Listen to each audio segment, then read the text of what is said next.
Lo podemos convertir en cortina para presentar a Horacio, ¿no? Mi héroe es el gran perro pop. ¿Así canta el indio? Sí. Es la gran bestia pop, pero en tu caso lo canta. Bueno, dale, acepto.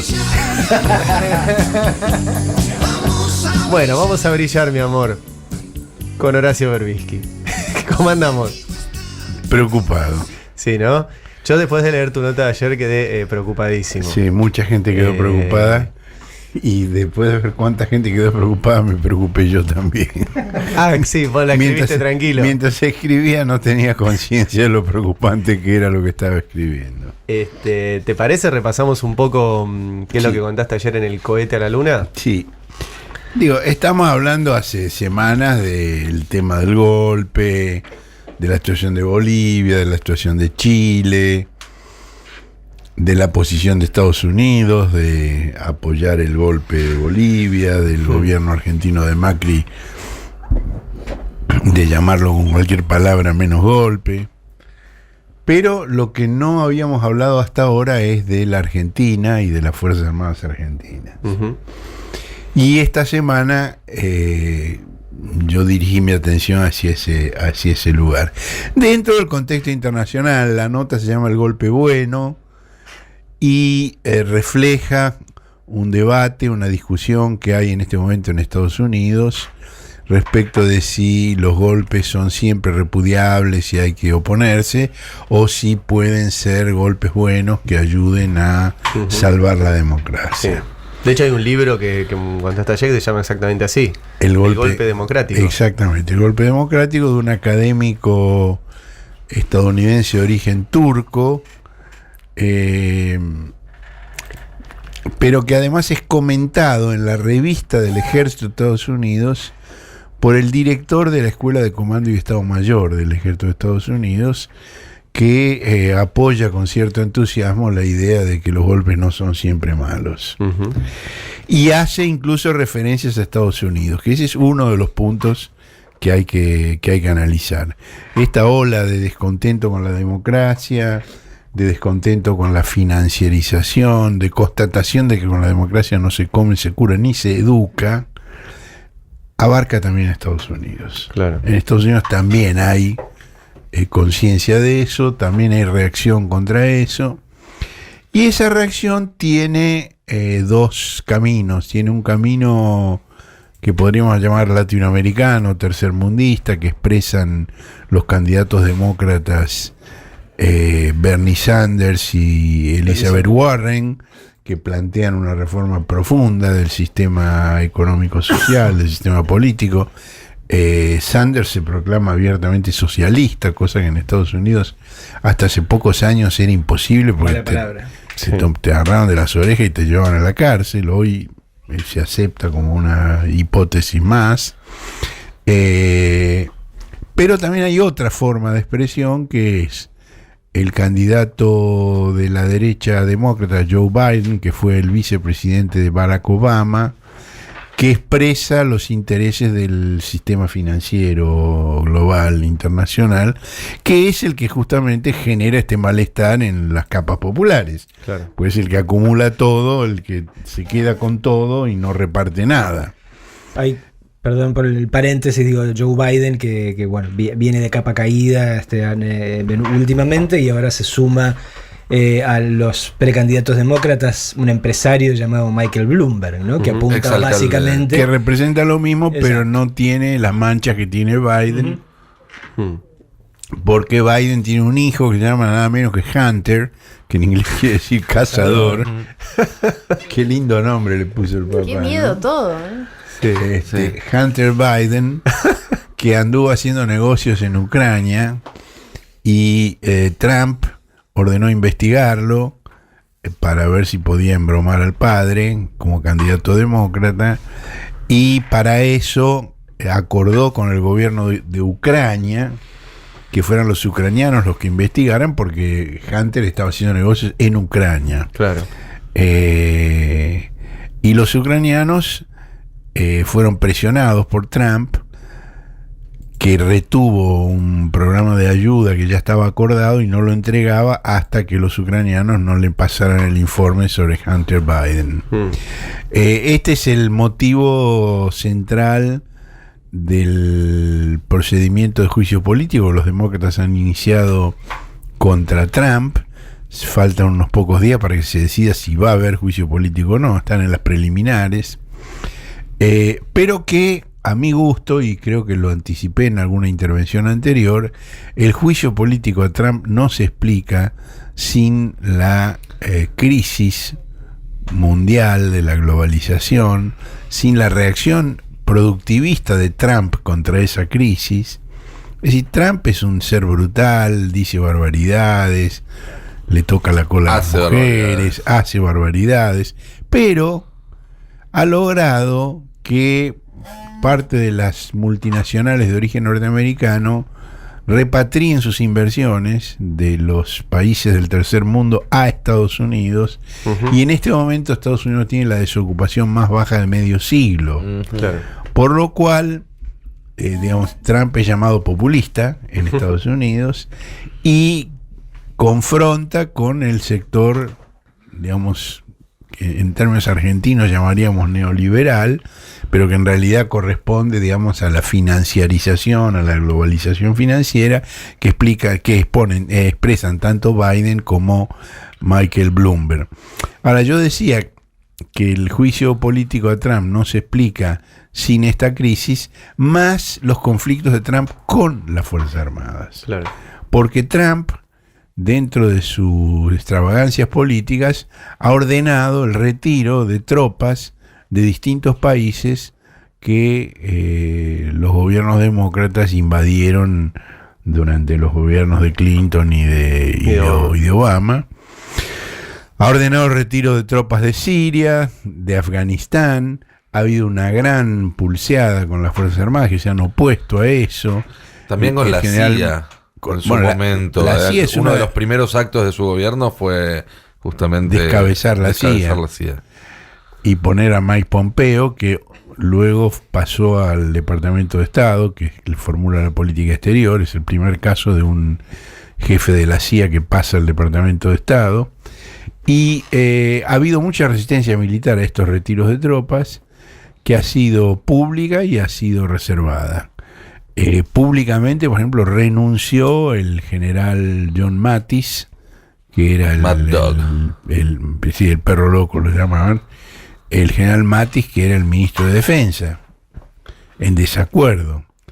Entre los que renunciaron en desacuerdo y los que Trump despidió, hay realmente un clima de crisis muy grande, de inestabilidad muy grande, de rotación insólita en los altos cargos del gabinete de Trump.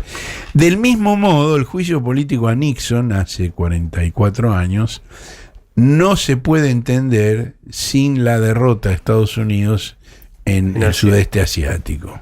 La derrota humillante en Vietnam y las subsiguientes derrotas en Camboya y Laos, que fueron verdaderamente humillantes para Estados Unidos, porque la potencia más poderosa del mundo no pudo con 3 países campesinos atrasados. Y eso abrió una gran crisis política en Estados Unidos que duró muchísimos años. A Nixon le hicieron el juicio político por el espionaje al Partido Demócrata en el edificio Watergate, pero todo el mundo sabe que lo que se le reprochó a Nixon y lo que justificó su salida del gobierno fueron estas guerras perdidas. Lo mismo pasa ahora con Trump.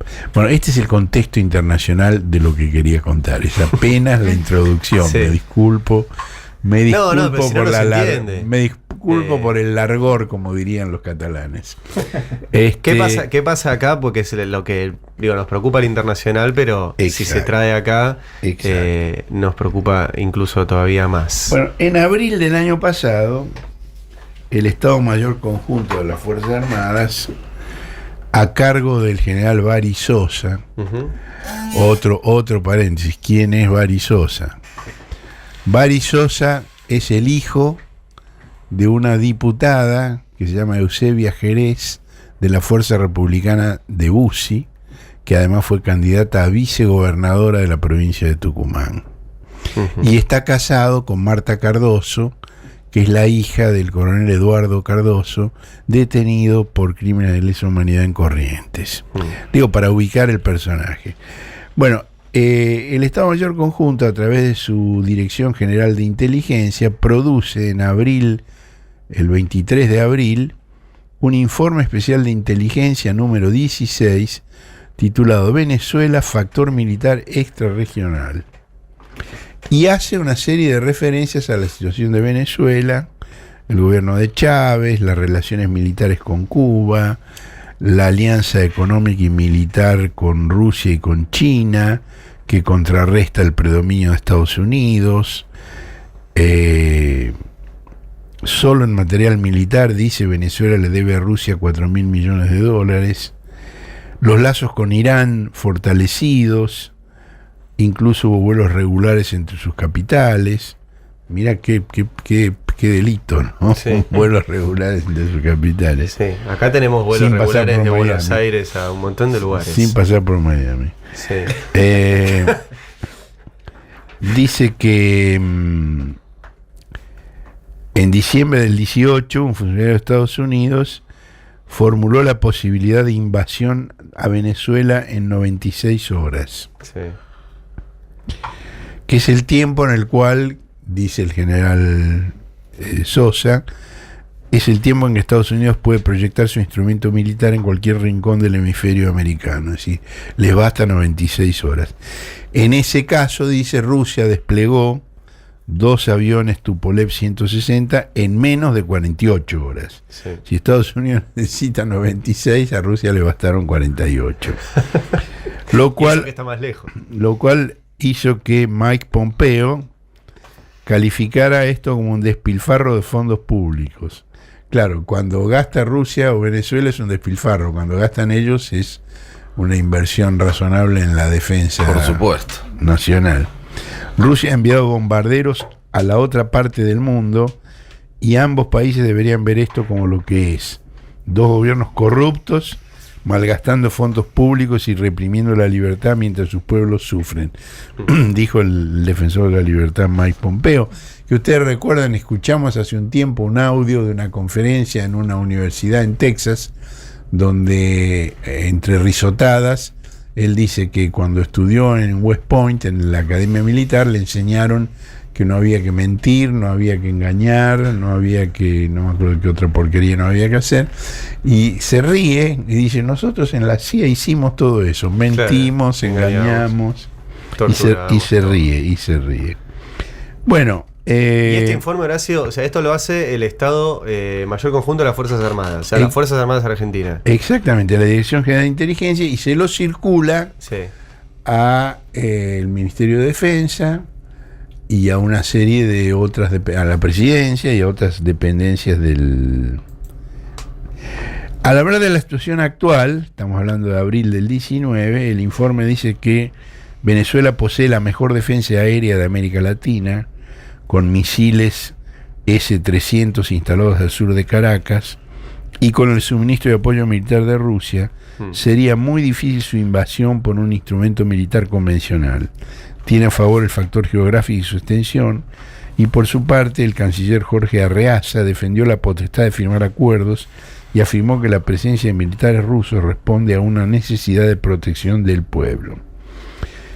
Sobre Cuba, dice que habría unos 4.500 efectivos de infantería organizados en 9 batallones que usan uniformes con insignias venezolanas. En marzo de este año, Rusia defendió su presencia militar en Venezuela y destacó los acuerdos para la cooperación mutua.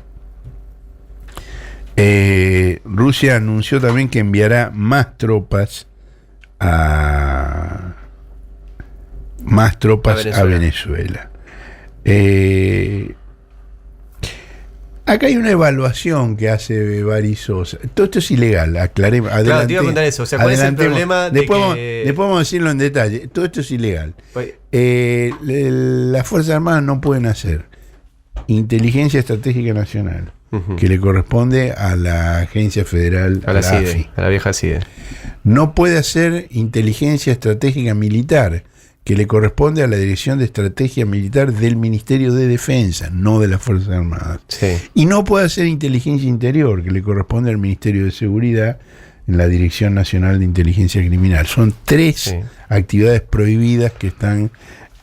o sea que el Estado Mayor Conjunto de las Fuerzas Armadas cometió 3 delitos al hacer inteligencia sobre ámbitos en los que tiene prohibido totalmente. Efectivamente. Y se quejó la propia CIDE. Ahora vamos a ver la queja de la AFI.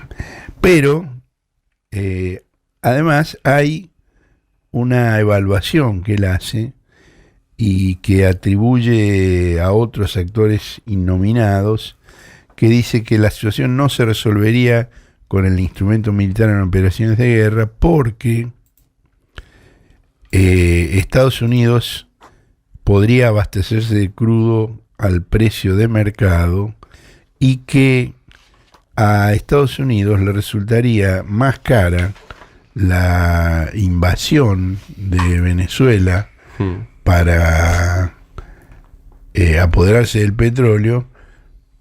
Sería más caro que pagar el precio del petróleo en el mercado. Lo cual revela que además de meteretes, son estúpidos, porque... Ilegales y estúpidos. Digo, viste que no son incompatibles. La dice, bueno, pero esto lo hace de tonto. No. Lo hace de malo y de tonto.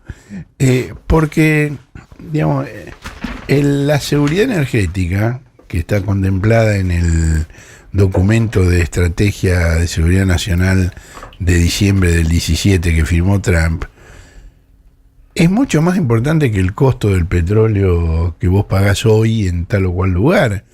Digamos, se trata de asegurar. El general Sosa no entiende la diferencia entre flujo y stock. Claro. No entiende eso, digo. Sí. Él piensa en lo que cuesta comprar hoy el petróleo y lo que costaría invadir Venezuela. Claro, y no encontró lo que no se da cuenta que si invade Venezuela y logra el objetivo, controla para siempre el stock y no solo el flujo de petróleo. Sí. Bueno, ahí saltó inmediatamente el Ministerio de Defensa. El Ministerio de Defensa envió 2 notas, una a 2 funcionarios distintos. La primera a la directora nacional de Inteligencia Estratégica Militar, María Noel Costa, una abogada protegida del ministro Aguad, que luego de esto fue designada jueza del Tribunal Federal Oral 2 de Córdoba. Es decir, inteligencia no entiende un pomo, es una abogada que ahora es jueza. Y fue sucedida por otro funcionario llamado Mauricio Colucci Camuso, que desde hace años se presenta en todos los concursos para obtener un cargo en el Ministerio Público Federal. No debe ser muy bueno porque nunca lo consigue, a pesar de que gobiernan sus amigos. Sí. Y entonces él sucedió a la doctora María Noel Costa cuando ella sí logró el cargo.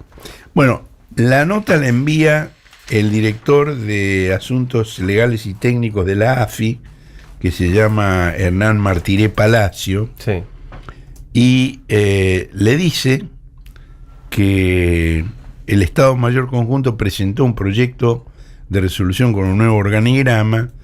En síntesis, pasa de tener jefaturas a direcciones generales, entre ellas la Dirección General de Inteligencia Conjunta.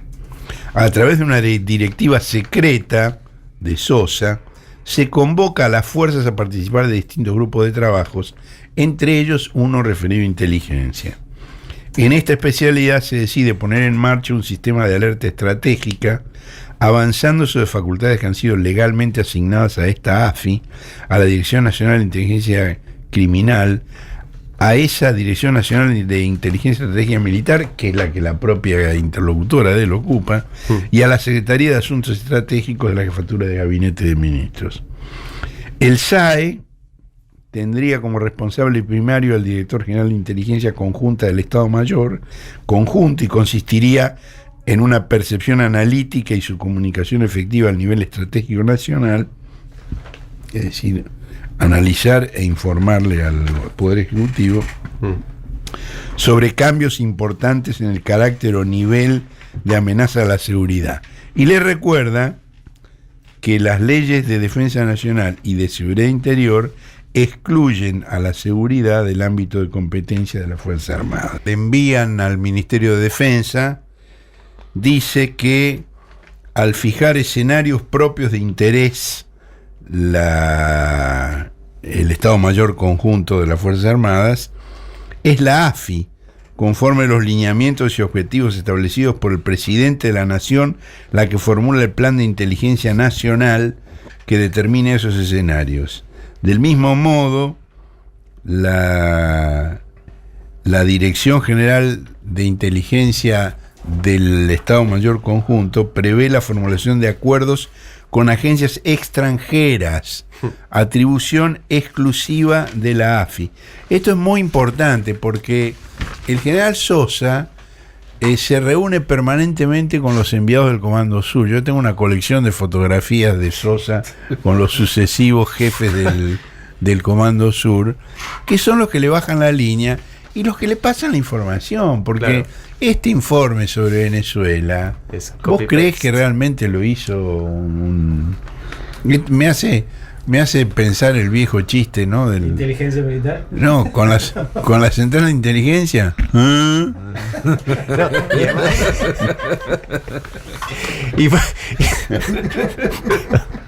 y pusiste otro dato ayer, hablando justamente de este copy-paste, de que en otras épocas también pasaba y ponían los mapas en inglés. Bueno, en la época del gobierno de la Rúa, que fue cuando empezó a introducirse el concepto de las nuevas amenazas a la seguridad que difundió el Comando Sur, había informes de este tipo que iban acompañados por mapas donde las fronteras eran marcadas como International Boundaries y Brasil estaba escrito con Z. No me quiero imaginar. Ni siquiera adaptaban los mapas, ¿viste? No me quiero imaginar que las Malvinas debían ser Falklands en esos mapas. Y ese tema me parece que no se ocupaban. Tema menos.